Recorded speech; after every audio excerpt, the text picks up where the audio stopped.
Bonjour, je vous propose aujourd'hui une nouvelle vidéo sur les mensualités de crédit et le TEG. Le TEG, c'est le taux effectif global. Ça va être l'occasion de construire sous Excel un échéancier de crédit immobilier, de calculer le taux mensuel, la mensualité, l'ADI, qui est l'assurance décès et invalidité, les frais de dossier et finalement le taux effectif global, le TEG.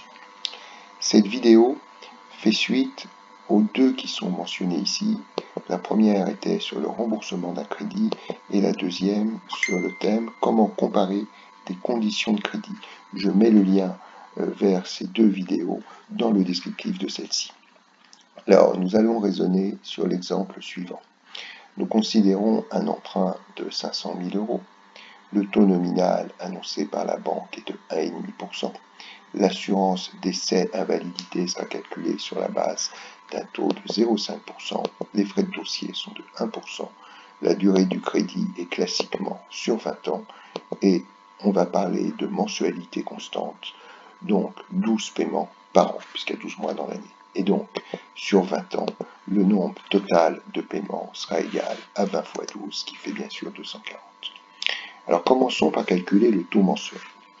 Le taux nominal annoncé par la banque est un taux nécessairement annuel.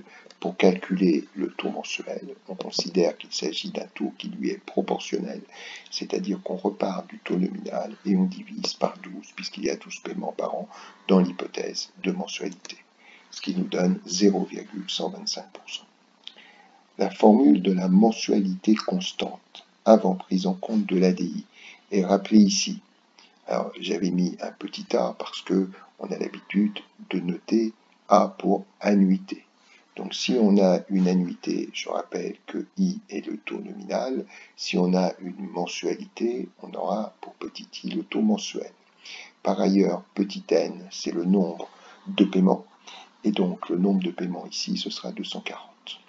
Ce qui veut dire que l'on peut appliquer la formule égale V0 montant emprunté 500 000 que multiplie le taux mensuel qui est juste au-dessus de 0,125%, que multiplie parenthèse, que divise, parenthèse pour le dénominateur, 1 moins parenthèse, 1 plus le taux mensuel de 0,125% qui est juste au-dessus, je referme la parenthèse, puissance moins le nombre de paiements 240 et je referme la parenthèse du dénominateur et ça nous donne 2413 de mensualité constante avant prise en compte de l'ADI. Alors à propos de l'ADI, la banque annonce un taux d'ADI de 0,5%.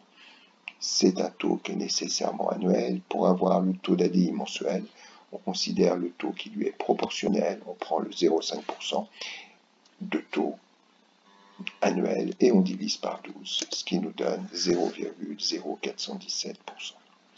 Les frais de dossier sont de 1%, donc en euros, ça nous fait 1% appliqué à 500 000, ce qui fait bien sûr 5 000. Donc le montant effectivement mis à la disposition de l'emprunteur, je rappelle que l'emprunteur s'endette de 500 000, mais là-dessus, on lui prélève des frais de dossier pour 5 000. Ça veut dire qu'il lui reste 495 000. Il s'endette de 500 000, mais on lui finance en termes d'acquisition que 495 000. L'échéancier, c'est le tableau dont j'ai uniquement mis les en-têtes de colonnes. Alors, première colonne, le mois qui nous intéresse. Alors, on a 240 paiements mensuels sur 20 ans. Donc, les mois vont de 1 jusqu'à 240. Alors, pour pouvoir rentrer des formules pour 240 mois, je vais fractionner mon écran en deux. Pour cela, je vais dans Affichage et je clique sur Fractionner. Voilà, et donc j'ai un trait qui apparaît ici qui correspond au fractionnement que je peux descendre avec ma souris. Voilà. Et donc j'aurai sur les premières lignes les premiers mois et puis sur les dernières lignes les derniers mois jusqu'au 240e. Alors, je vais descendre jusqu'à la ligne à peu près 288, puisque j'ai déjà 48 lignes qui ont été utilisées. Donc 48 plus 240, ça fait bien 288. Donc je descends comme ceci, on voit bien les numéros de lignes défiler sur la gauche jusqu'à 288.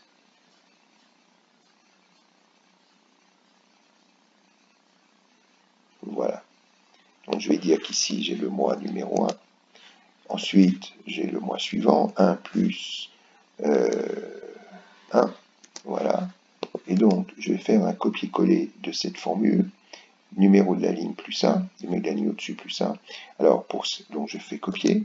Et pour sélectionner toutes les cellules, je clique sur majuscule et ensuite je clique sur la dernière ligne sur laquelle je veux faire le collage. Et ensuite, je peux faire CTRL-V. Et on va ainsi jusqu'à 240. Et évidemment, le trait cache le mois 4 jusqu'au mois 237. Alors, ensuite, qu'est-ce qui reste à rembourser? Au départ, ce qui a été mis à disposition, c'est-à-dire 500 000. Voilà. On calcule les intérêts en appliquant le taux mensuel de 0,125% au montant restant à rembourser, ce qui nous fait 625.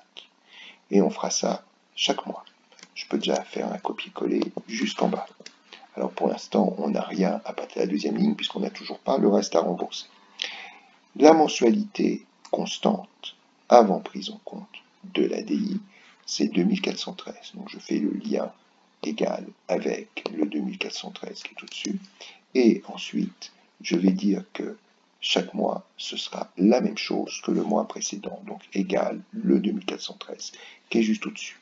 Et maintenant, j'ai mis égal ce qui est au-dessus, je peux faire un copier-coller.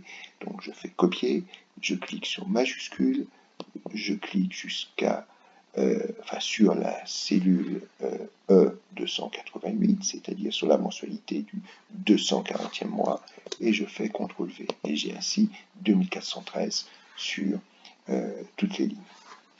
Alors, je sais que intérêt plus amortissement égale mensualité, donc l'amortissement est égal à la mensualité moins l'intérêt. Ce qui nous fait, pour le premier mois, 1788. Le deuxième mois, je pars du principe qu'au départ, j'avais 500 000 qui est juste au-dessus à rembourser et qu'à la fin du premier mois, j'ai remboursé 1788. Donc, il me restera remboursé le deuxième mois 500 000 moins 1788, ce qui nous fait 498 212. Donc, l'intérêt, c'est 498 212 que multiplie le taux mensuel que je dollarise F4 sur un PC, commenté sur un Mac, voilà, et ça nous fait 623. Alors il y a moins d'intérêt le deuxième mois parce qu'il y a moins à rembourser le deuxième mois puisque j'ai déjà un petit peu remboursé à l'issue du premier mois. La formule que j'avais entrée pour l'amortissement, qui est mensualité moins intérêt le premier mois, je peux la copier et la coller. Et évidemment, à partir du moment où j'ai moins d'intérêt et une mensualité constante, il est normal que l'amortissement augmente. Tout ce que j'ai rentré concernant le reste à rembourser, les intérêts et les amortissements, pour le deuxième mois, je peux le copier et le coller pour tous les autres mois jusqu'au 240e. Donc je fais copier en sélectionnant ces trois cellules et je clique sur majuscule avec ma souris. Je vais cliquer sur la cellule D288, histoire que tout soit sélectionné, et je fais CTRL-V. Et j'ai ainsi toutes mes cellules, reste à rembourser, intérêts et amortissements de renseigner. Je vois que le calcul est juste, étant donné que ce qui reste à rembourser sur la dernière ligne correspond exactement au montant de l'amortissement. Voilà. Alors maintenant l'ADI. L'ADI, on le calcule sur la base d'un taux d'ADI mensuel de 0,0417 que je peux naturellement dollariser puisque ce sera le même taux pour tous les mois que j'applique au montant restant à rembourser. Donc sur la première ligne, ce sera 500 000. Et je peux faire un copier-coller sur toutes les cellules de la colonne ADI. Et je constate assez logiquement que le montant de l'ADI diminue pour n'être plus que de 1 € le dernier mois, étant donné que le montant qui reste à rembourser sur lequel est indexé l'ADI diminue du fait des amortissements. Le montant de la mensualité est égal à la mensualité avant ADI plus l'ADI. Voilà, et encore une fois, la formule que j'ai rentrée, mensualité avant ADI plus ADI, je la copie jusqu'en bas. Voilà.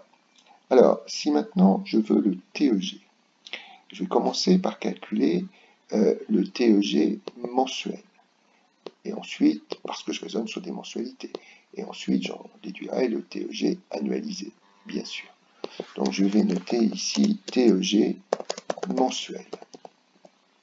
Alors, le TEG, c'est le taux d'actualisation qui permet d'égaliser, d'une part, le montant effectivement mis à la disposition de l'emprunteur, 495 000 €, et la somme des mensualités après prise en compte de l'ADI. Donc en fait, si j'égalise le montant de 495 000 et la somme des mensualités actualisées, ça revient à dire que je considère moins 495 000 plus la somme des mensualités actualisées au TEG, le tout devant être égal à 0. Donc je vais rajouter une ligne pour mettre sur cette ligne moins le montant effectivement mis à disposition, c'est-à-dire le moins 495 000. Et pour avoir le TEG mensuel, je demande à Excel de me calculer ce qu'il appelle le TRI, qui veut dire taux de rendement interne, ce qui correspond au TEG, et je sélectionne toute la série de nombres du moins 495 000 jusqu'au 2414. Excel veut que je lui fournisse une estimation. Pour tout calcul de TRI, moi je mets toujours 0,1 ou 10%, et ça me donne donc un TEG mensuel. Je vais, voilà, TEG mensuel en pourcentage, il est de 0,176%. Le TEG qu'on annonce à l'emprunteur, ce n'est pas le TEG mensuel, c'est le TEG annuel, ou annualisé, comme on veut. Alors, ce TEG annuel, il va être équivalent à celui que nous avons considéré au-dessus. Voilà. Donc, on va partir de la formule du taux équivalent, c'est-à-dire 1 plus R égale 1 plus I sur N à la puissance N, c'est-à-dire R égale 1 plus I sur N à la puissance N, le tout moins 1. Donc, égale, parenthèse, 1 plus I sur N, c'est 0,176%, puisque c'est déjà un taux mensuel que nous avons calculé, puissance le nombre de mois dans l'année, le nombre de paiements dans l'année, c'est-à-dire 12, le tout moins 1. Et cela nous donne 2,13%. Voilà le TEG qui sera annoncé à l'emprunteur, qui est un taux qui correspond au coût total du crédit, prenant en compte le taux nominal, le taux d'ADI et les frais de dossier.